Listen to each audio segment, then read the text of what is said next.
Sa mga...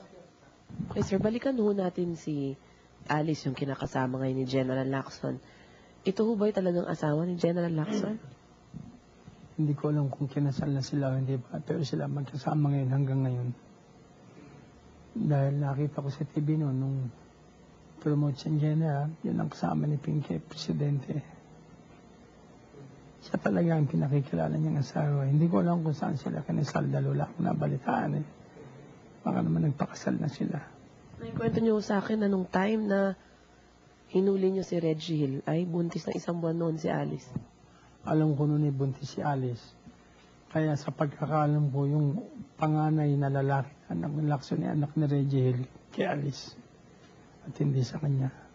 Pero alam ko, niligay niya sa pangalan niya. Dahil 2 anak niya, panganay pareho lalaki. Yung matanda, ang alam ko noon anak ni Reggie Hill, hindi sa kanya.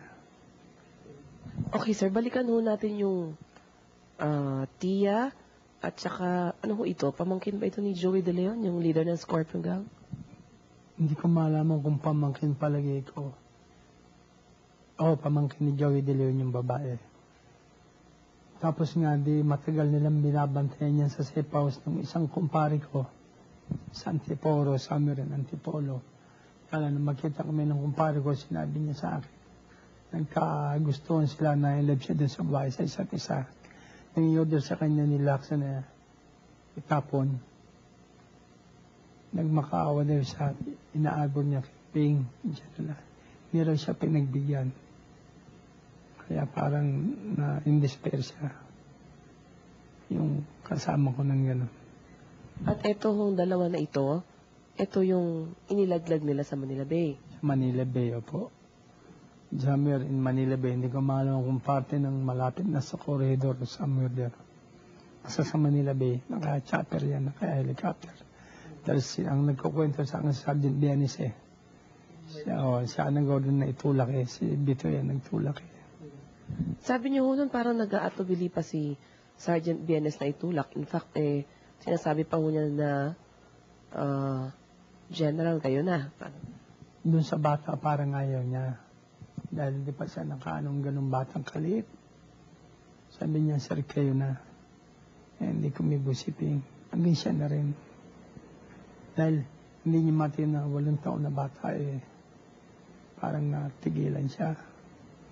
So, wala siyang magawa just to obey the order. Ginawa niya itulak.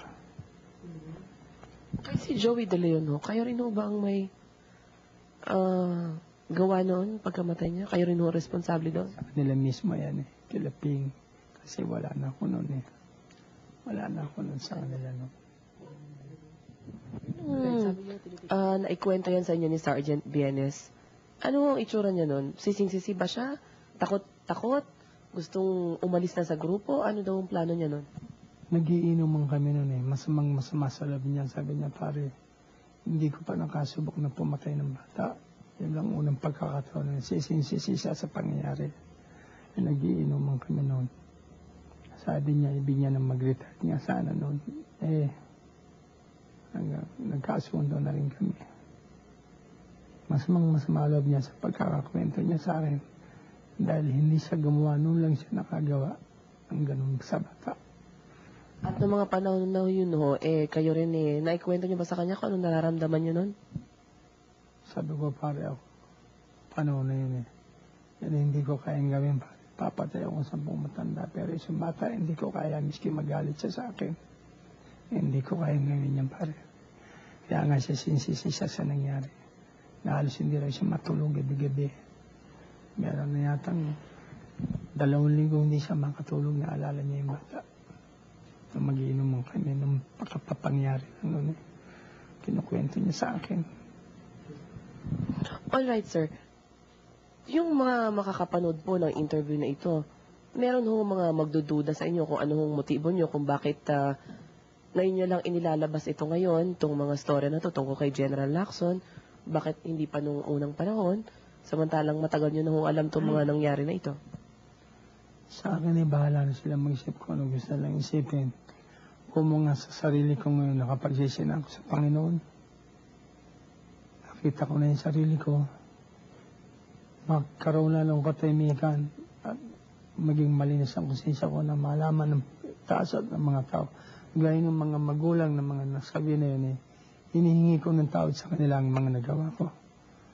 At pinaabot sa kanilang bahala na sila magpatawad sa akin. Dahil hindi ko alam kung kailan at alam kung matali na ang aking buhay. Mapagsisiyan ko na ng lahat at mawala man ako tahimik na lahat sa aking konsensya at sa isipan ng mga nagawa kong kasalanan. Sa tingin niyo ho ba, sa pagkakataong ito, sapat na ho yung umihingi kayo ng patawad sa mga naging biktima ninyo?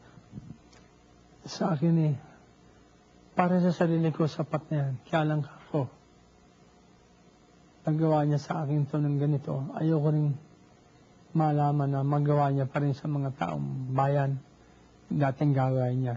Hindi bali sana kung halimbawa magbago na rin siya, magsisi siya, mawala sa ganung gawin. Hari nawa, magbago siya, mawala na yung dating gawain niya. Dahil sa darating na panahon, baka marami pa, kung hindi siyang magbabago, marami pa siyang kawawang taong dadaan sa kanya. Wala ang aking purpose. Wala na. Kayo ho ba nakahanda sa pwedeng mangyari sa inyo dahil sa mga nabanggit niyo sa amin ngayon? I'm willing, handa ako, basta sa totoo lang. Miska, pagsulit ko nga, miska anong mangyari sa akin, basta malinis lang ang konsensya ko, magkaroon ng katahimikan sa sarili ko, yun ang pinakamalaki sa akin. Mawala na yung isip kong masama na. Maligaya na ako noon. Meron ba kayong gustong sabihin kay General Action? Kasi sabihin niyo, bakit ngayon lang ninyo ito sinasabi? At bakit ako lang ang dapat na managot dito samantalang kayo'y kasama rin dito? Nakahanda ho ba kayong managot? Sa akin handa akong managot, pero sa akin hindi ko masasabi sa kanya kung anong gusto ko. Sana malayang pagdasal ko rin sa Panginoon, sana magbago na rin siya ng dati niyang gawain. At talagang para sa kabutihan ng lahat. Sana nga ako mamulat na siya na maging totoo na siya at puro sa Panginoon na lang. Ako talaga, wala na yung masamang hangarin na ganun. Sana lahat ng kasalanan may kabayaran Lahat may kabayaran. Maging maayos na rin sana siya at magbago siya. Sa tingin niyo ho ba, sabi niyo nga ho, ang lahat to may kabayaran. Ito ho ba may connection ngayon sa inyong sitwasyon ngayon? Sa tingin niyo ho? Sa akin nga may connection man at wala. Parang hindi ko na ang tanging hangad ko lang alam magkaroon ng matahimik ang sa katisipan ko. Sa akin pinaka-connection, pinagsisisihan ko yung mga nagawa ko. Miski galing sa kanya order. Siya hindi nagsisisi, nasa kanya na yun. Kung sakali hong buhay pa kayo at nailabas tong panayam na to, at meron hong mga relatives tong mga biktima na magdemanda sa inyo, tanggapin ko lahat. Kung ano, kung dapat ako magbayad ulit, kung ano, I will. Tanggapin ko lahat. Kung ano man ang maging kabayaran ko sa pagkakaganito ko. Sabi ko nga, basta nalinis ang konsensya ko, tisip ko tama na sa akin. Harapin ko, miski na ano.